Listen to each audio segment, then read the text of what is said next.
and welcome. This is Dr. Hannah, working in conjunction with Paul Lloyd-Davies of PLD. We are talking about isometrics, and I'm going to talk you through the principles of how you get the most out of an isometric workout.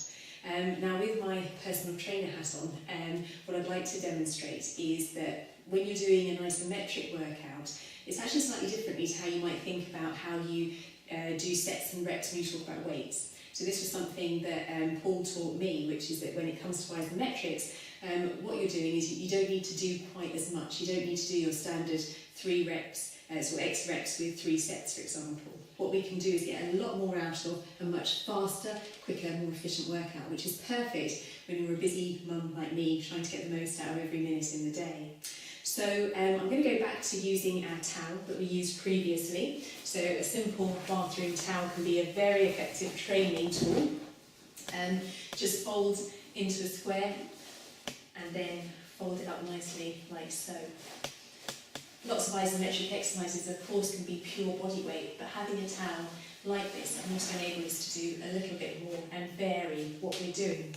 So the dead weight move, we've got feet shoulder width apart, and I'm bending down, taking the edges of the towel. Now, to do an activation exercise, which is all about just getting your brain and muscles connected again through the nerves, always with your scapula back, your chest out and your chin up. And for activation, what we really want to do is exert between sort of 30 to 50% effort and hold it for 12 seconds.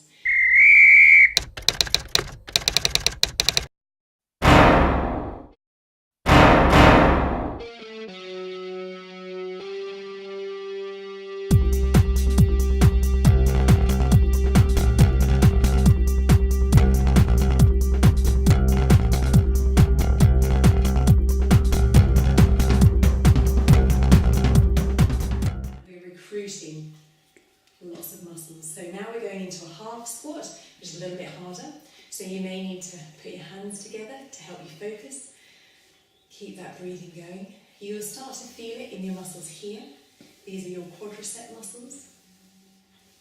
And this is why it's important to know your range, because it will get harder. And then you go into a full squat. Nice deep breaths. And you might be able to see my legs shaking slightly because this is harder. 11, 12, and relax. Now, shake your legs out. Take about 10 seconds rest. So quarter squat, half squat, full squat, 12-second holds, about a 10-second rest, 20-second rest before you feel ready to go on to the next one. So the next exercise I'm going to show you is going to be working on the upper leg area, so an area that all women are probably very conscious of. I am particularly after having a baby. It's certainly an area that I put weight onto. And we're going to practice bringing the hip adductors in, so adding together adductors, and it's this movement that you're aiming for coming in. Now, like I said, if you've got Swiss ball, this is where you can use it. Lie on your back. Bring your knees up and put the ball in between so you know you can hold it firm without it popping out. And all you're doing is squeezing your knees together. And you hold that again for 12 seconds, remembering to breathe. Squeeze, squeeze, squeeze.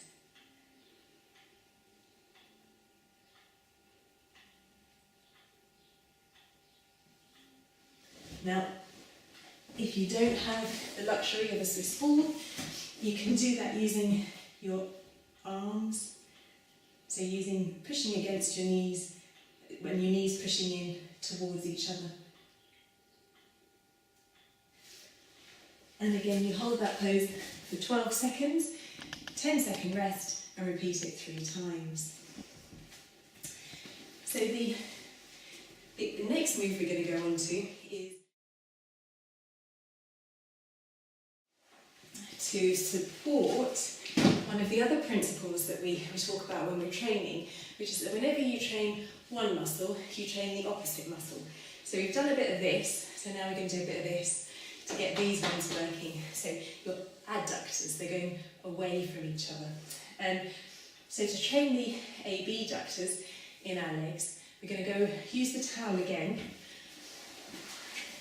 You could do it with just your hands, so you could just press against them, press against your knees in that nice position with a nice neutral back, nice neutral spine we call it, which is enhanced when you put your scapula back and your chest up, chin up.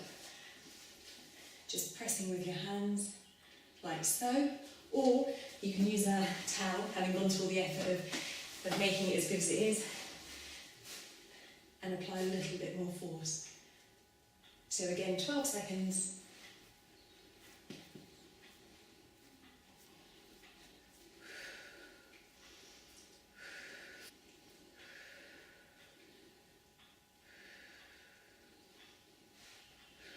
And rest.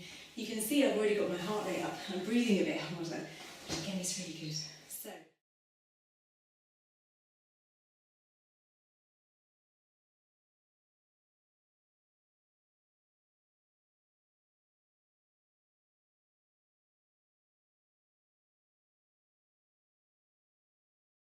Deadlift.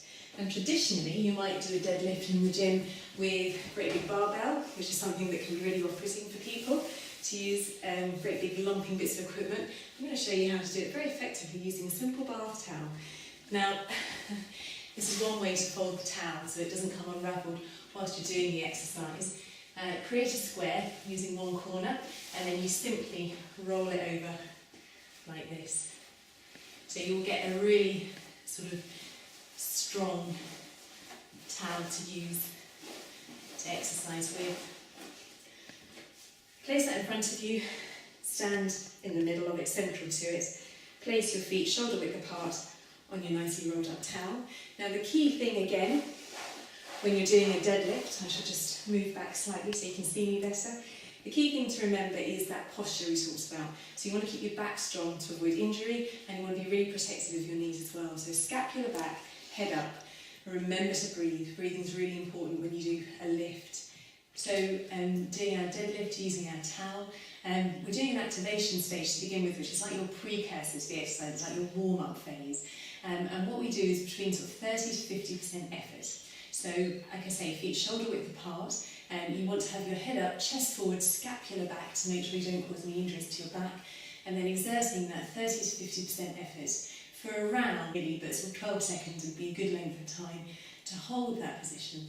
And what you're feeling, and try and connect with it, try and visualise it, is you're really using those lower leg muscles. So these are your quads, your hamstrings, your glutes, but also your spinous erectus at the back. So really good, powerful muscles that are very good for fat burning if you can activate all of them, but will then allow you to move on to the next stage of training, which is where you're doing a bit more of an exercise and getting a bit more of the benefits of exercise after you've activated. So an endurance phase, of doing a deadlift, it's sort of 60 to 70% effort, and you're holding it roughly 12 seconds. Peel back, head up, breathing nicely.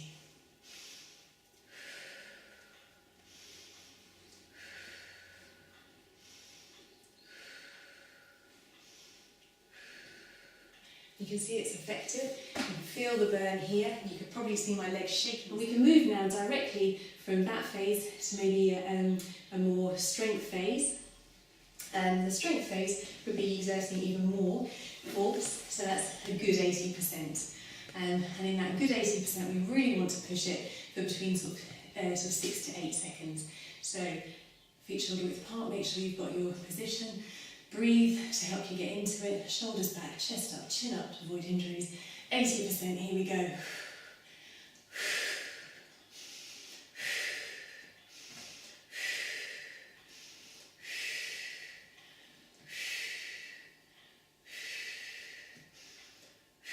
And relax. And give your legs a little shake out. And now we go for exercise is going to involve a wall. So just go over to a nice sturdy wall, and this is really particularly good for the calf muscles. So we've done other muscles in our leg, but you'll feel it there most. One foot in front of the other, facing the wall. Press your hands against the wall. Now you can do shoulder width apart and at that kind of level. And if you're trying to recreate pushing a buggy, that's the kind of level you'd go for. And of course you can do distance from the wall. So the further back you go will depend on how flexible you are and also how tight your muscle is. So I'm going to start in this position, and I'm just going to push as I'm pushing the wall. Really want to push the wall over, and I can feel it in that calf muscle at the back there, and I'm going to push and push and push for 12 seconds. And then obviously on the other side, and you must be equal on your right and your left so you don't overtrain one side. So once you've done it on both sides for 12 seconds, you then take your rest before repeating it. And the other really nice thing about this exercise is if you feel that one calf is tighter than the other, so very often my right leg is, then once you've done this once and loosened it, then you can press a little bit harder the next time. And what you'll find is you're really opening up all those overstretched, overscrunched muscles and getting a better range of movement in them. So use that kind of intuitive feeling in your muscles to progress yourself, to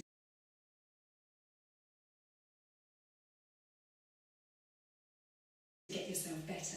And we will talk about how you progress from these kind of basic movements into something that involves a little bit more movement, a little bit more dynamism, a little bit more kind of cardiovascular improvement as well over the course. So just to reiterate, there are 5 simple exercises you can do, really just to activate your muscles, to get your brain and your nerves connecting. And this is the principle behind ACMT, which Paul talks about and has lots of experience in using, training athletes at a really high level.